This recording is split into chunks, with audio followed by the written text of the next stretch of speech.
Someone once said, we'd better pay attention to the future because that's where we're going to spend the rest of our lives. Yet too often those are just words to many people who end up finding themselves fixed almost entirely on the present. Or they dream about the future, but they do nothing about it. And so their dreams seem at best elusive and at worst unattainable. But to believe that about the future is a mistake. Hello, my name is Joel Barker. And we've come here to talk about why positive visions of the future are so important, even essential, to nations and organizations, to corporations and communities, to individuals young and old, to each and every one of us who want to make a difference in the world.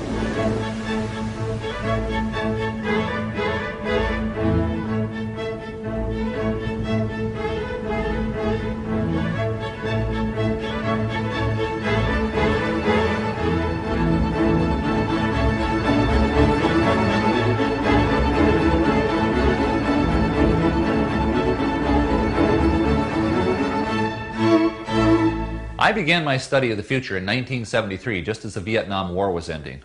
OPEC had taken control of energy pricing. Watergate was beginning, and inflation was soaring beyond control around the world. For many people, from corporate leaders to the person on Main Street, the problems of the present seemed so overwhelming that it seemed pointless to think about the future. And yet, in the midst of all that turbulence and pessimism, I came upon the works of three scholars who showed me that having exactly the opposite attitude, a positive one, was much wiser. Each of these scholars, in his own way, convinced me that it is essential that we think about, dream about, and ultimately envision our own futures, especially in the really tough times. In fact, I believe that having a positive vision of the future is perhaps the most forceful motivator for change that you and I possess. We are now going to take a journey to see how these ideas fit together, and to see how we can use these ideas to make our own organizations, our own families, our own lives richer and more fulfilling.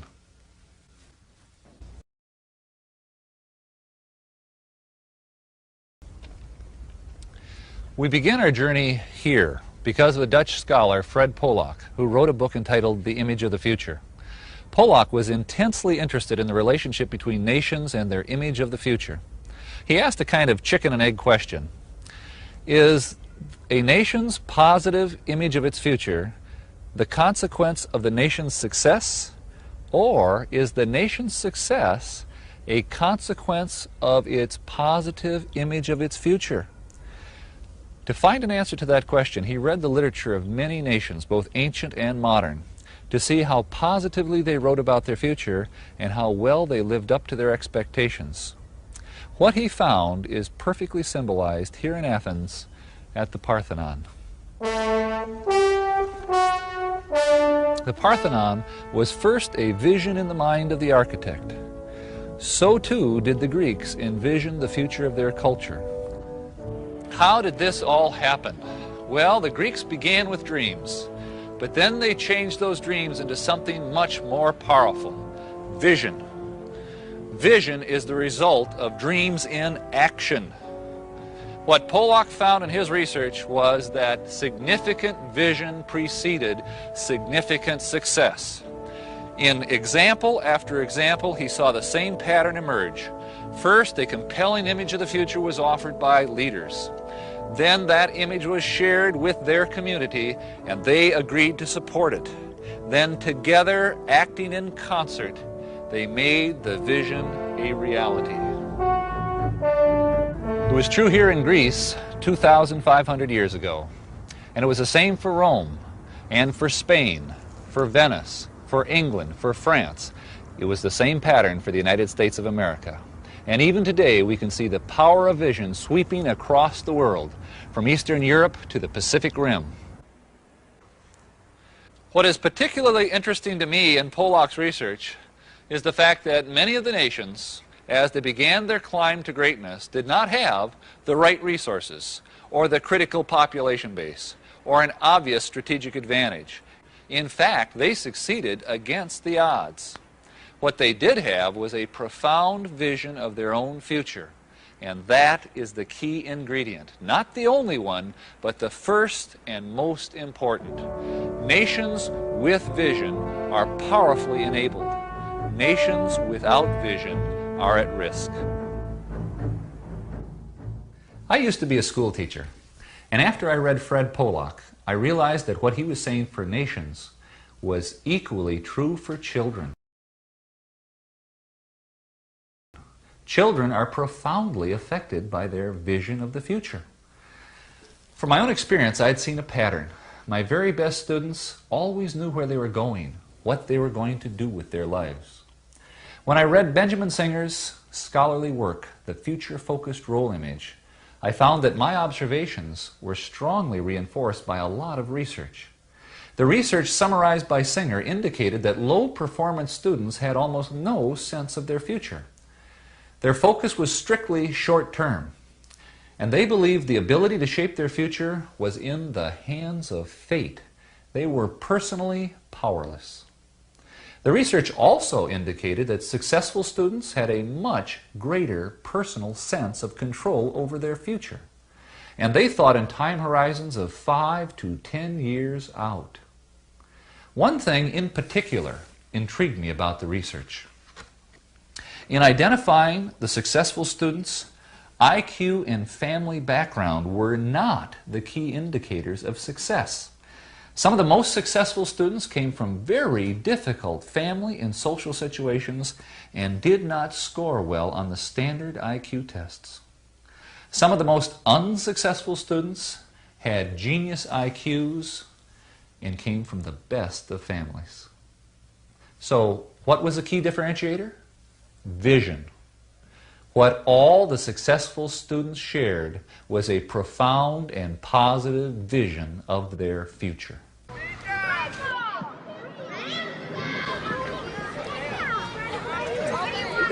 I can think of no better place to bring Singer's observations to life than to visit this elementary school, PS 121, in Harlem, in New York. Here in 1981, Eugene Lang came to give the commencement speech. He had graduated from PS 121 in 1933 and was now a successful, wealthy, self-made man. He had a lot of concern over the problems these children faced, and so he was planning to try to instill some hope in them. But as he sat on this platform and looked across the faces of those sixth graders and their family and their friends, he realized that words alone would have little meaning. So on the spot, he changed his speech. And the changes in his speech would change the lives of those children forever. He began by making a personal connection to the children by telling them how he had been in Washington, D.C. when Martin Luther King had given his famous "I Have a Dream" speech. Then he said to those sixth graders, "Everyone must have a dream. Your dream is important. It can be your future, and education is the key to that future." He spoke to their journey through junior high and then senior high school and then on to college. But when he said college, he realized that college must seem unattainable to most of these kids. So he said to them, "And don't think for a minute you can't go to college, because you can." And then, with the family and friends listening, he promised those sixth graders that he personally would provide each and every one of them who graduated from high school a college scholarship. Here were these sixth graders thinking that they could not expect to go to college, and all of a sudden, this promise. Mr. Lang sat down to the cheers of the audience, but he knew that money alone was not going to make this happen. He would have to provide a pathway to the promise. So almost immediately, in addition to giving his money, Mr. Lang created a support structure of the teachers and parents and community to work with these students to make sure that they would realize their marvelous vision. From past history of this school, you would have been able to predict that of those 6th graders who graduated from this school, only 25% would have graduated from high school. And of that 25%, almost no one would have gone on to college. But thanks to Mr. Lang and the support he and the community provided, 48 out of 52 of those students graduated from high school, and of that 48, 40 went on to college. Here at PS 121, in the heart of Harlem, we see perfectly illustrated what Benjamin Singer wrote about.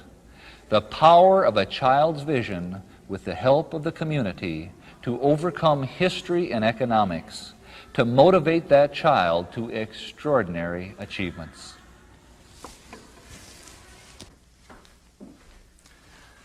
So, when we ask our children, what are you going to be when you grow up? We are helping them to think about something that is very important. Never treat their answers as trivial, even if they change their mind every week. We listen to show our children that their dreams of the future are significant, and our interest in their dreams builds their confidence and ability to shape their own future. For nations, for children, we see the same pattern, the same power, the power of vision.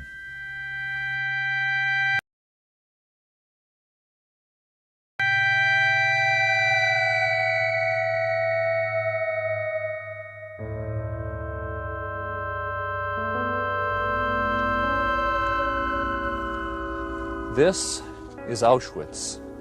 It seems a strange place to come to talk about vision. During World War II, millions of people, mostly Jews, but Poles and Russians and Gypsies too, were put to death in camps like this. The reason we have come here is to examine the importance of vision under the worst possible conditions. It was here that the third scholar who influenced me made his discoveries. His name was Viktor Frankl. He was a psychiatrist in Vienna. He had a good practice, lived the good life. He was Jewish. When World War II broke out, he was rounded up by the Nazis along with thousands of others and brought in freight cars to this hell on earth. When he arrived, Frankl set 3 goals for himself. 1, to survive. 2, to use his medical skills and help where he could. And 3, to try and learn something. Imagine that, to try and learn something amidst the Holocaust. Well, Frankl succeeded in all 3 of his goals. And after the war, he went back to Vienna and wrote his now classic book, Man's Search for Meaning, in which he illuminated what he learned. In his book, Frankl acknowledged that the majority of prisoners were executed soon after they arrived. What Frankl focused on in his writings were those who, like himself, were instead put to work under the most horrible of conditions. Millions died. Yet among those who survived, Viktor Frankl found a common thread, a trait essential to their survival. All of those who made it through had something significant yet to do in their future. Let me repeat that. All of those who made it through had something significant yet to do in their future. And here we see the pattern again, the power of a vision of the future to help overcome seemingly insurmountable odds. Let me illustrate with one of Frankl's stories. 2 men were going to commit suicide. It was a common occurrence here in the camp. Their friends literally saved their lives by reminding them of their future. For the one, it was his child whom he adored and who was waiting for him in a foreign country. For the other, it was a thing, not a person. This man was a scientist and had written a series of books which still needed to be finished. His work could not be done by anyone else.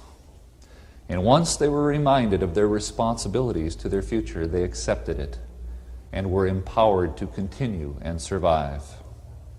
It worked for Frankl, too. He writes, "Almost in tears from pain, I kept thinking of the endless little problems of our miserable life. What would there be to eat tonight? If a piece of sausage came as an extra ration, should I exchange it for a piece of bread? Should I trade my last cigarette? which was left from a bonus I received a fortnight ago for a bowl of soup. How could I get a piece of wire to replace the fragment which served as one of my shoelaces? Who could help me to obtain work in camp instead of undertaking this horribly long daily march? I became disgusted with the state of affairs which compelled me daily and hourly to think of only such trivial things. I forced my thoughts to turn to another subject. Suddenly I saw myself standing on the platform of a well-lit, warm and pleasant lecture room. In front of me sat an attentive audience on comfortable upholstered chairs. I was giving a lecture on the psychology of the concentration camp. By this method, I succeeded somehow in rising above the situation, above the suffering of the moment, and he observed them as if they were now of the past. Frankl's message is clear. It is essential for you, for me, to have something significant yet to do, to have a positive vision of our future, because that is what gives meaning to life. Frankl wrote, "It is a peculiarity of man that he can only live by looking to the future. And this is his salvation in even the most difficult moments of his existence."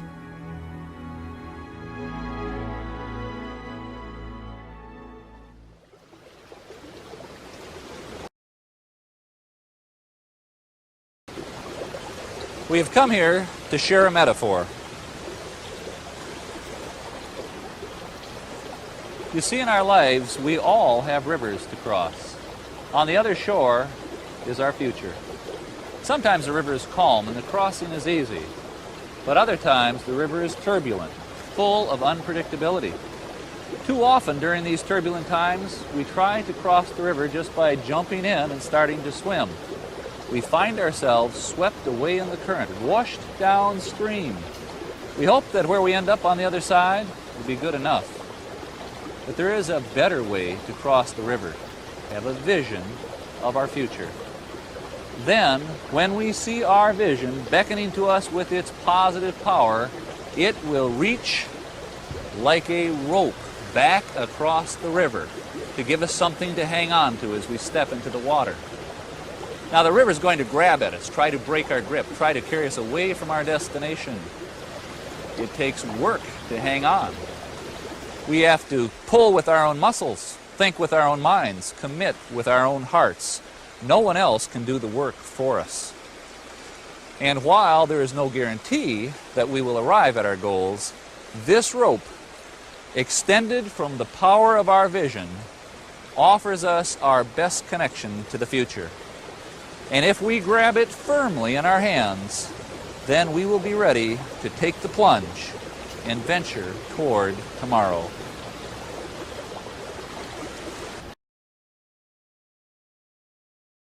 We have looked at nations that have risen from nothing to world shapers. We've examined the research on the key ingredients that make children successful. We have visited a place where people were put through the most difficult conditions that human beings could be put through and survived. And all of these have a common thread: the power of a positive vision of the future. Now, I bet I know what you're all thinking. Where is the corporate discussion? If it works for nations, and it works for kids, and it works for adults, does it work for organizations? Of course. In fact, this discussion is fundamental to human nature at all scales. Organizations are one of the best places to see this illustrated because they have the proper size and complexity to really use vision's power. Think about organizations, beginning and mature, profit and non-profit, who are doing amazingly well, and I'll bet they're being driven by a vision. Let me give you some examples. Boeing, for instance, with its vision of a world-spanning huge plane that became the 747. Or Sony, with its vision of entertainment for everyone, the Walkman. French Telecom, The French telephone company that decided it would be the best phone company in Europe when maybe it was the worst. IBM that bet the corporation on its vision of the 360 series mainframe computer. Milliken and Company with its relentless pursuit of excellence.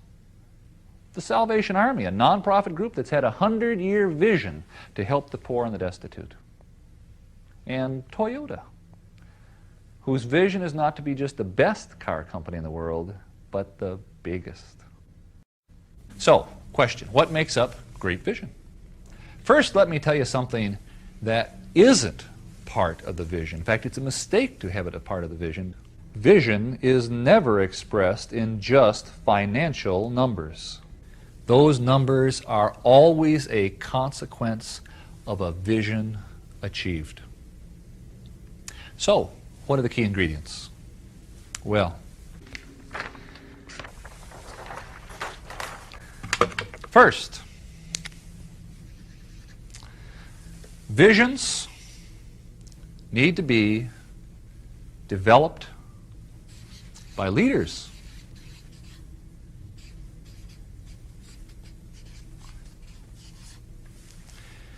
Visions are not created by the masses. Now, good leaders talk to their people and listen to their people. By the way, they listen and explore the world as well. But it is the role of leadership, not of followers, to take all that input and focus it and bring it into a coherent, powerful vision. Second, visions of the leaders must be shared with their team, and the team must agree to support it. If you have that sharing and that support, you then have created the vision community. Okay. For organizations, the sharing, by the way, creates agreement on direction. And once you have direction agreement, it in fact improves your decision making significantly, because every decision can be measured against the vision's direction. The vision community must act together to bring the vision to reality. Third, a vision, in order to be successful, must be comprehensive and detailed. Generalities just won't do. We want to be number one in the marketplace. We want to be a world-class company. We want to be the most innovative in our industry. Those are nice words, but they don't make a vision. To have a vision, we must know how and when and why and what with enough precision so that each member in the vision community can find his or her significant and important place in the vision. Everyone must know how they are going to contribute and participate. Fourth, vision must be positive and inspiring. A vision should have reach. It should challenge each and every one of us to grow substantially, to stretch their skills, to reach beyond their ordinary reach. A vision must be worth the effort. When you create your vision, it is better to err on the side of too great a vision than not great enough. Joel, it seems to me, I like what you're saying about vision, but you haven't mentioned values anywhere here. That's a good question. Someone once said to me, in turbulent times like what we're living in now, the only thing that'll get you through is your values. I suggested there was another way to think about that. Values are the way you measure the rightness of your direction. You see, without values, you might in fact create a vision that's immoral or unethical. Values protect you from making that mistake. But values, even though they are essential to vision, cannot give you direction. Only vision can do that. It is the role of vision to determine your destination.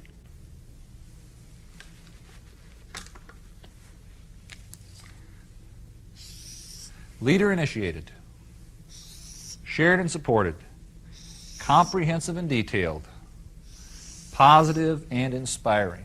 When you get all of those put together, you've got your vision community. And once you have the vision community, now you are empowered.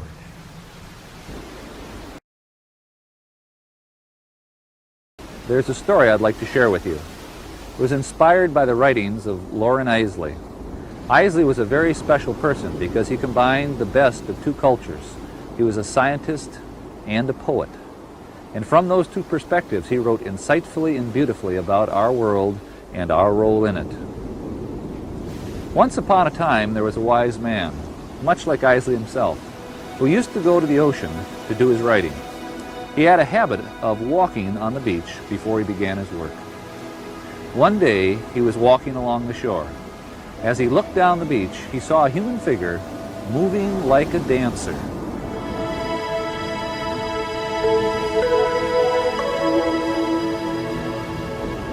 He smiled to himself to think of someone who would dance to the day. So he began to walk faster to catch up. As he got closer, he saw that it was a young man, and the young man wasn't dancing, but instead he was reaching down to the shore, picking up something,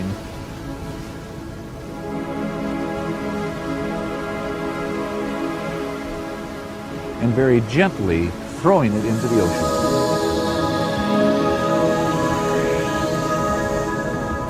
As he got closer, he called out, "Good morning, what are you doing?" The young man paused, looked up, and replied, "Throwing starfish in the ocean." "I guess I should have asked, why are you throwing starfish in the ocean?"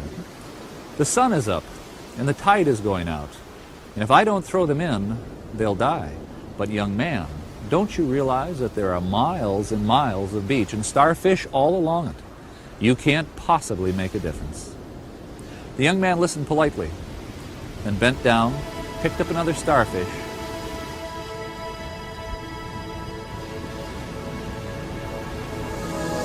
and threw it into the sea, past the breaking waves. It made a difference for that one. His response surprised the man. He was upset. He didn't know how to reply. So instead he turned away and walked back to the cottage to begin his writings. All day long as he wrote, the image of that young man haunted him. He tried to ignore it, but the vision persisted.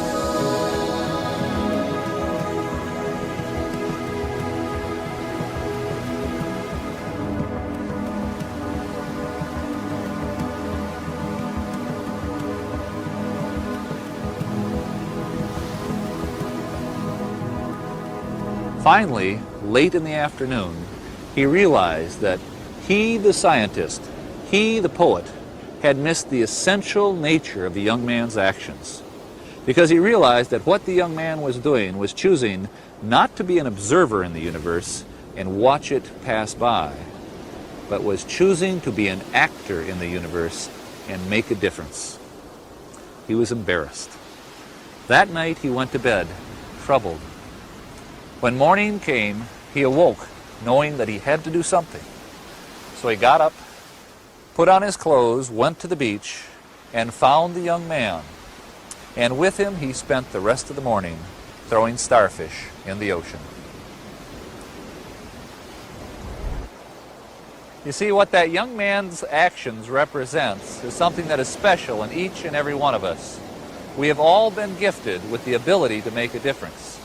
And if we can, like that young man, become aware of that gift, we gain, through the strength of our visions, the power to shape the future.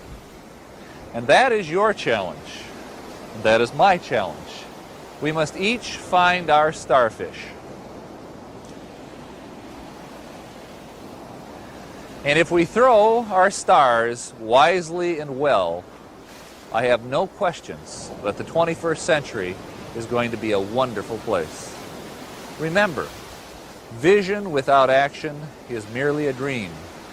Action without vision just passes the time. Vision with action can change the world.